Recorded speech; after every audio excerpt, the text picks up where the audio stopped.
안녕하세요. 한국공론포럼 박태순입니다. 우리가 공론장의 구성 요소에 대해서 공부를 계속하고 있습니다. 이번 시간과 다음 시간은 공론장 절차에 대한 공부를 하겠습니다. 이 절차에 대한 내용은 조금 내용이 많아서 두 번에 나누어서 공부를 해보도록 하겠습니다. 공론장 절차에 관한 얘기는 풀어서 얘기하면 공론장의 주요 단계와 단계별로 핵심적으로 해야 될 과제로 구성되어 있다, 이렇게 이해를 하시면 되겠습니다. 이 그림을 보시면 전체적으로 우리가 공론장이 어떻게 구성돼서 운영되고 그 결과가 도출되는지를 알 수 있습니다. 그림을 같이 한번 보실까요? 공론장을 누군가 제안하겠죠. 공론장을 합시다. 개인일 수도 있고 집단일 수도 있고 공공기관의 장일 수도 있고 주민일 수도 있습니다. 공론장을 제안하는 데는 제한이 있을 수가 없죠. 누군가가 제안을 하고 동의를 얻으면 되는 거잖아요. 그런 다음에 공론장이 그냥 열리는 게 아니라 공론장에서 다룰 우리가 지난 시간에 배운 의제라든지 또 사람들을 어떻게 모을 것인지 또 공론장의 진행은 어떻게 할 것인지 이런 준비를 하는 과정이 있고요. 그 다음에 공론장이라고 하는 것은 많은 사람들이 모여서 함께 논의를 하기 때문에 공론장을 잘 운영을 해야 돼요. 그래서 공론장 운영팀을 구성을 하게 됩니다. 헤드쿼터에 해당하는 거라고 볼 수가 있죠.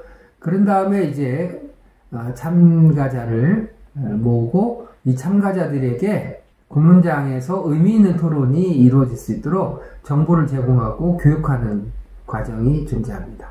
그리고는 정말로 수기 토론장이 열리게 되는 것이고, 이 수기 토론장에서 열심히 논의하고 논쟁하고 하면서 의견을 말 그대로 상호 이해와 공감대를 형성을 해가는 거죠. 그리고 이제 그걸 기반으로 해서 논의를 통해서 얻고자 하는 문제와 관련해서 결정을 하게 됩니다. 그 결정한 내용을 잘 갈무리해서 합의안을 도출을 하는 것이고, 그 도출된 합의안을 기반으로 해서 내용을 잘 정리한 다음에 언론이라든가 행정기관이라든가 공공기관에 그 내용을 전달을 하게 되고요. 전달한다고 끝나는 게 아니죠. 전달한 다음에 필요한 경우에는 의회에서 제도화가 돼야 될 필요가 있는 사람도 있고, 그런가 하면 행정의 정책으로 내용이 전달되는 경우에 그것이 제대로 잘 이행이 되는지를 모니터링하는 과정까지 포함이 될 것입니다. 대체적으로 물론 사안에 따라서 어떤 부분이 더 강조되고 덜 강조되고 할 수는 있지만, 전체적으로 공론장의 전체적인 얼개는 이렇게 구성이 된다, 이렇게 이해를 하시면 되겠습니다. 조금 이렇게 전체적으로 조망이 좀 되시나요? 자, 그 가운데 오늘 여러분들하고 공부를 할 부분은 1번부터 5번까지 공론장 제안, 준비, 운영팀 구성, 참여자 선정, 정보 및 교육과 관련해서 오늘 공부를 하고요. 다음 시간에 나머지 부분에 대해서 공부를 하도록 하겠습니다. 자, 공론장 제안입니다. 프로포절. 제안을 누가 하나요? 주민이나 주민단체, 시민단체, 공공기관 등 개인이나 조직 등 누구나 할 수 있습니다. 제안하는 경우에 제안 내용은 무엇이 될까요? 공론장을 통해서 해결하고자 하는 문제나 논의하고자 하는 주제죠.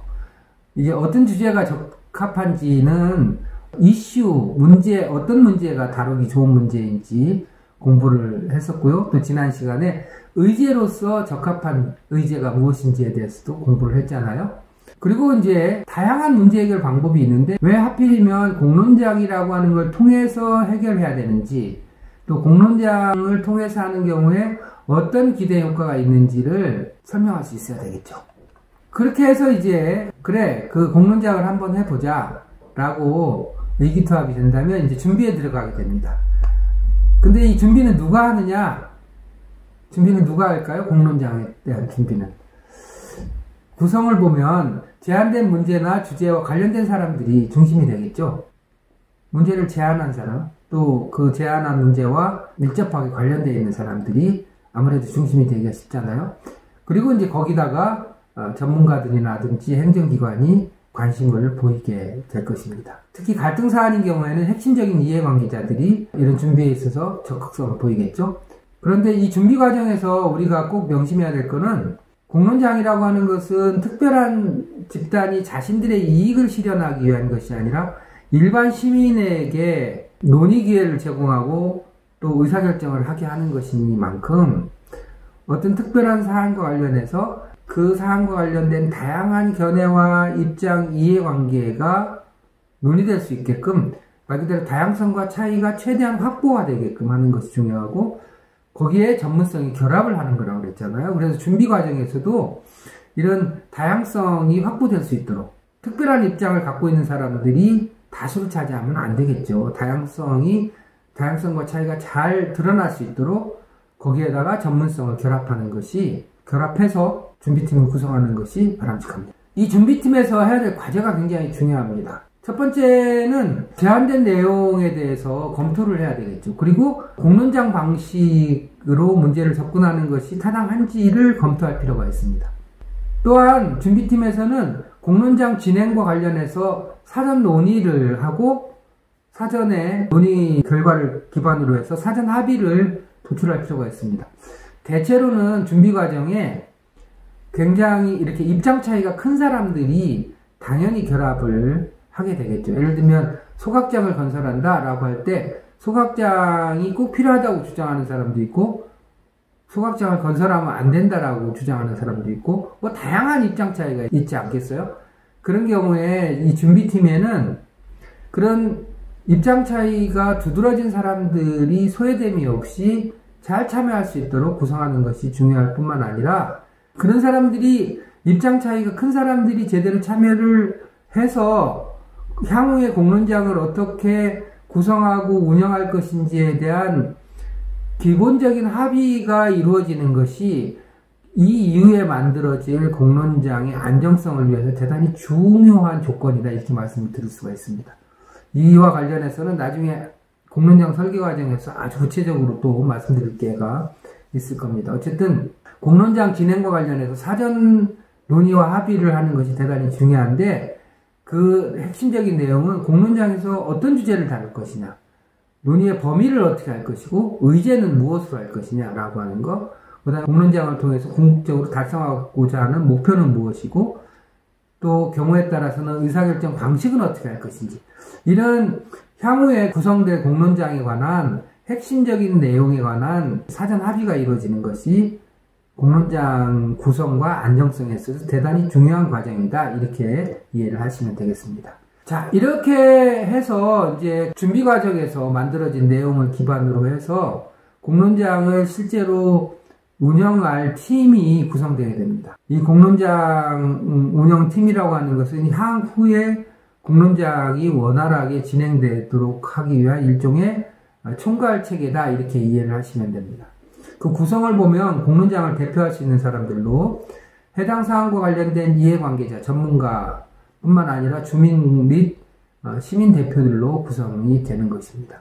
운영팀은 총괄을 하는 것이기 때문에 그 사안과 관련해서 그 지역사회에 상당한 권위와 대표성을 갖고 있는 사람들과 이해관계자, 전문가들이 함께 참여하는 구조가 되는 것이 바람직합니다. 여기에는 사회적 소수자도 당연히 포함이 돼야 되겠죠.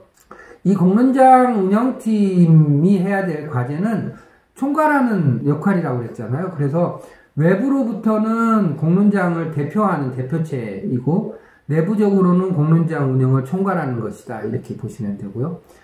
그래서 준비팀에서 제안한 공론장 의제 참여자 구성, 추진 절차 등을 확정해야 되는 것이죠.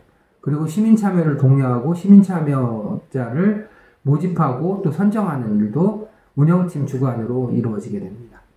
또 관련 사안에 대한 정보 수집과 자료집 발간하는 것, 참여자 교육 및 훈련, 수기토론 진행, 논의 결과 정리 및 제출 이 모든 과정을 운영팀이 주관해서 하게 되는데요. 여러분들이 또 여기서 하나 확실하게 짚고 넘어가야 될 부분은 뭐냐면 소위 공론화라고 하는 곳에서는 용역회사에 이런 일들을 다 맡기고 운영팀은 그냥 회의에 참석해서 검토하는 정도의 역할을 합니다. 그렇게 하면 안 됩니다.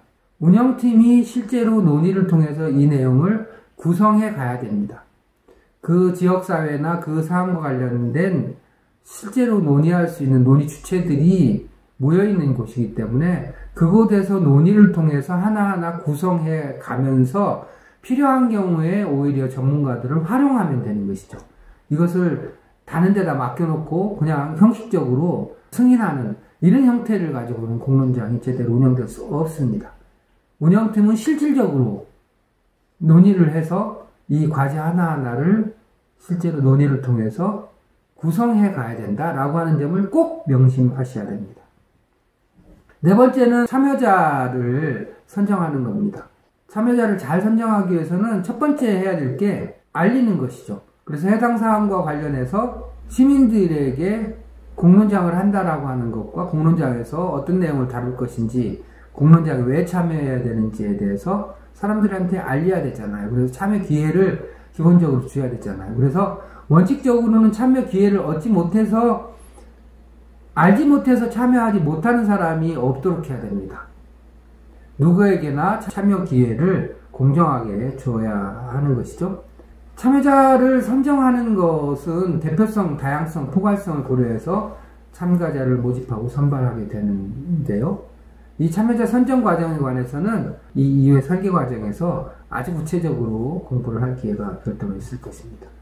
그런데 이 참여자를 선발하는 방법에는 굉장히 다양한 방법들이 있어요. 그런데 기본적으로는 자발적 참여를 원칙으로 합니다. 또 참여자의 규모, 구성, 선정 방법은 사안의 특징을 고려해서 결정을 해야 되는 것이고요. 소수자에 대한 배려가 필요할 거고요.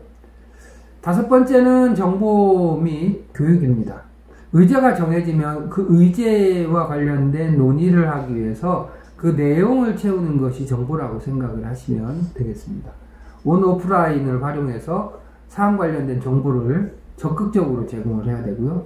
참여자를 위한 별도의 정보 창구, 아카이브 같은 것을 개설할 필요가 있습니다. 시와 관련된 문제는 시청 게시판에 아카이브를 설치하는 경우도 있고, 아니면은 시민단체들이라든가 이런 역할을 하면 좋죠. 예를 들면 소각장과 관련된 문제 중에서 환경과 관련된 부분은 환경단체에서, 또 사회복지와 관련된 것은 사회복지단체, 이렇게. 그래서 참여자들이 다양한 정보를 손쉽게 얻을 수 있도록 아카이브를 설치하는 것이 대단히 중요하고요. 질의응답 코너를 마련을 해야 됩니다. 온라인상에서 오프라인상에서. 그래서 전문가들을 배치해서 전문적인 조언을 들을 수 있도록 해야 되고요. 또 수기 공론장이 실제로 열리기 전에 각종 토론회라든가 간담회 등을 통해 가지고 이런 정보를 같이 공유하고 또 확인하는 이런 시간을 갖는 것이 바람직하죠. 또 정보 및 교육을 위해서는 자료집을 되게 발간하게 됩니다. 그래서 다양한 의견이 자료집 안에 담길 수 있도록, 그래서 차이가 왜 발생했는지, 어떤 부분에 차이가 있는지를 확인할 수 있도록 하는 것이 중요하고요. 따라서 자료집을 발간할 때는 자료집을 발간하는 주체는 중립적인 관점에서 균형 있게 사실을 중심으로 기술할 필요가 있고, 공신력 있는 자료를 중심으로 기술할 필요가 있습니다. 이견이 있으면 이견이 있는 대로, 공통점이 있으면 공통점이 있는 대로 이 기술을 하는 것이 바람직할 것입니다. 이렇게 해서 우리가 공론장 절차에 관해서 한 반 정도 말씀을 좀 드린 것 같아요. 여기까지 한 다음에 이제 사람들이 그렇게 되면은 논의할 의제가 결정이 됐고, 그 다음에 참여자들이 선정이 됐고, 그 다음에 그 참여자들에게 일정한 정보와 교육이 이루어진 상태잖아요. 그러면 이제 남은 것은 그분들이 참여해서 실제로 논의 과정에 들어가면 되는 것이죠. 그와 관련해서는 다음 시간에 더 말씀을 드리도록 하겠습니다. 오늘 강의가 의미가 있었다면 구독과 좋아요 부탁드립니다. 감사합니다.